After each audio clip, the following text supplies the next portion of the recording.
घोषणा पत्र जारी करेगी बीजेपी। यूपी, पंजाब और गोवा में जारी होगा घोषणा पत्र। यूपी में लोक कल्याण संकल्प पत्र होगा जारी, तो वहीं पंजाब में जारी होगा एनडीए का मैनिफेस्टो। गोवा में बीजेपी जारी करेगी गोवा संकल्प पत्र। बता दें कि यूपी में 10 फरवरी को 58 सीटों पर मतदान होगा। पंजाब में पहले चरण का मतदान 20 फरवरी को होगा। वहीं अगर पहले चरण की मतदान हम अगर उत्तर प्रदेश की बात करें तो उत्तर प्रदेश में 10 तारीख को होगा, 10 फरवरी को मतदान होगा। वहीं गोवा में एक ही चरण में सभी सीटों पर 14 फरवरी को मतदान होगा। उत्तर प्रदेश में 10, गोवा में 14 और पंजाब में 20 फरवरी को मतदान होगा। आइए आपको बताते हैं कि आखिर जिस तरह से चुनाव को लेकर तैयारियां की गई हैं, आज जो मैनिफेस्टो जारी किया जाएगा इसके दौरान क्या कुछ महत्वपूर्ण होगा।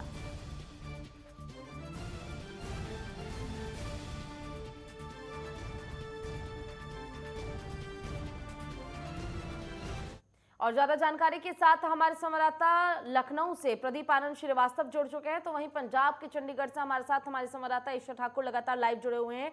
रुक कर लेते हैं पहले लखनऊ का, और प्रदीप आपसे जानना चाहेंगे, जिस तरह से तमाम कयासों के बीच अभी रविवार को ही घोषणा पत्र जारी करना था बीजेपी को, लेकिन अब आज घोषणा पत्र 10 बजे के करीब जारी किया जाएगा, जिसे कि कल्याण संकल्प पत्र नाम दिया गया है। काफी ज्यादा महत्वपूर्ण ये नाम भी हो जाता है अपने आप में, क्योंकि कहीं ना कहीं बीजेपी की जो कवायद है, जनता से राय लेकर अपना संकल्प पत्र जारी करेगी बीजेपी। क्या कुछ महत्वपूर्ण हो सकता है इस पत्र में? देखिए पूजा, अगर बात करें तो भारतीय जनता पार्टी की योगी सरकार ने करीब 1 वर्ष से लोगों से राय मांगी थी, रायशुमारी की थी। पूरे उत्तर प्रदेश के लोगों ने अपनी राय को लिफाफा बंद करके और सरकार के दिए हुए पत्र भेजा था।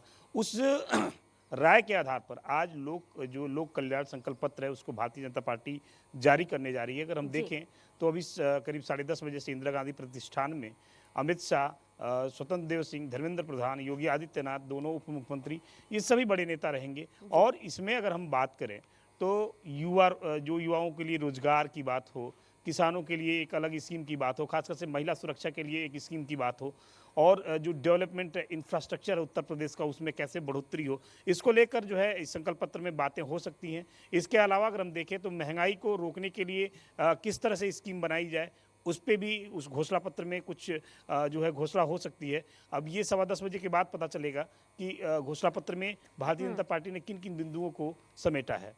ठीक है, आप बने रहेगा हमारे साथ। ईशा ठाकुर भी हमारी संवाददाता लगातार लाइव जुड़ी हुई है।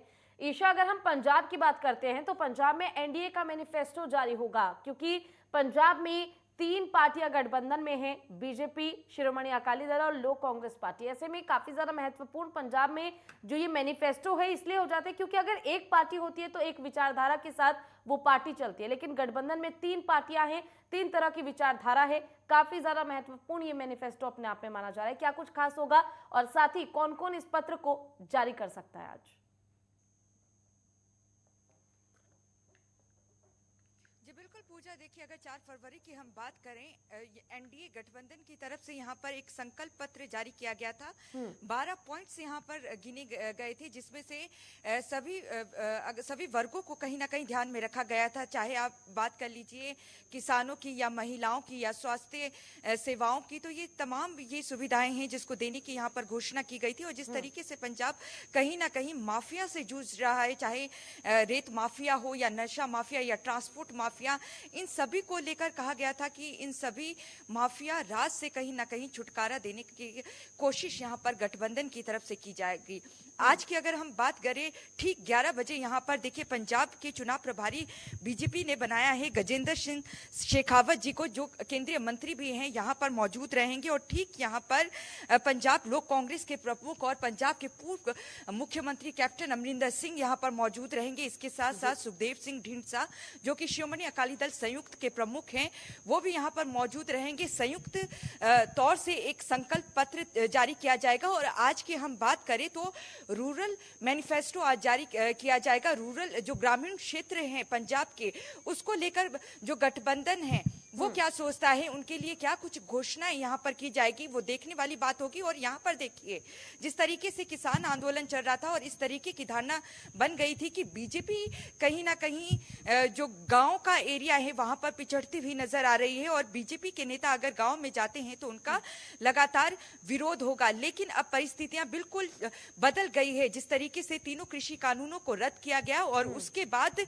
पहली बार ऐसा हो रहा है पंजाब में कि बीजेपी 73 सीटों पर लड़ने जा रही है। पहली बार सबसे ज्यादा सीटों पर लड़ने जा रही है और बकायदा बयान भी यहाँ पर गजेंद्र शेखावत की तरफ से दिया गया था कि अब ग्रामीण क्षेत्रों में इस तरीके का माहौल हो गया है कि अगर बीजेपी के नेता वहां पर जाते हैं तो जो लोग हैं, जो ग्रामीण क्षेत्र के लोग हैं, उनका स्वागत करते हैं।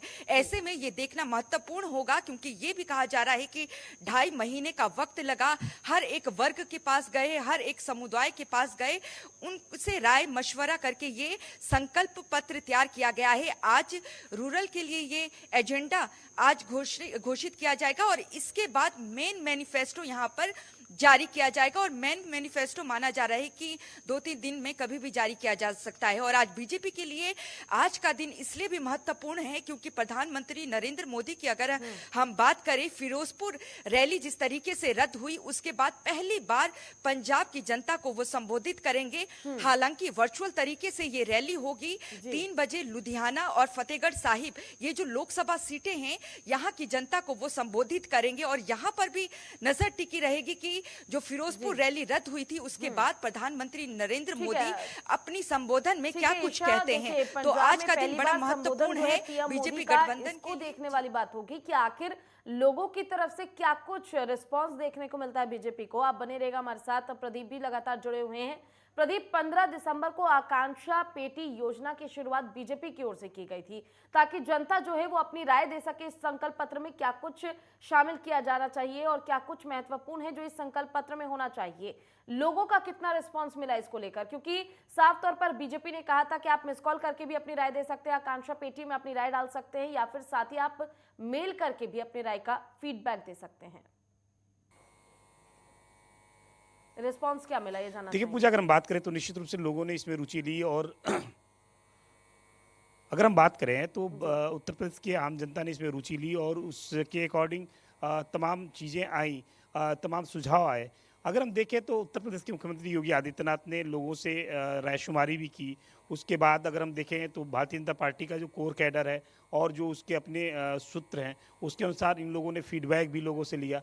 तमाम मंथन के बाद अगर हम आज देखें तो ये घोषणा पत्र जारी हो रहा है। हालांकि ये घोषणा पत्र लता मंगेशकर जी के निधन की वजह से टल गया था, ये पहले ही जारी हो जाना चाहिए था, लेकिन अब आज आईजीपी में इस घोषणा पत्र को जारी किया जा रहा है। उत्तर प्रदेश की नब्ज टटोलने की कोशिश की जाएगी। उत्तर प्रदेश में जो अति पिछड़े लोग हैं, जो दलित हैं, जो महिला हैं, ऐसे लोग जो समाज से कटे हुए हैं, उनको जोड़ने की कोशिश की जाएगी। कहीं ना कहीं से लोग लुभावना एक तरह से घोषणा पत्र हो सकता है भारतीय जनता पार्टी का, आम जनता के समझ में आने वाला घोषणा पत्र हो सकता है।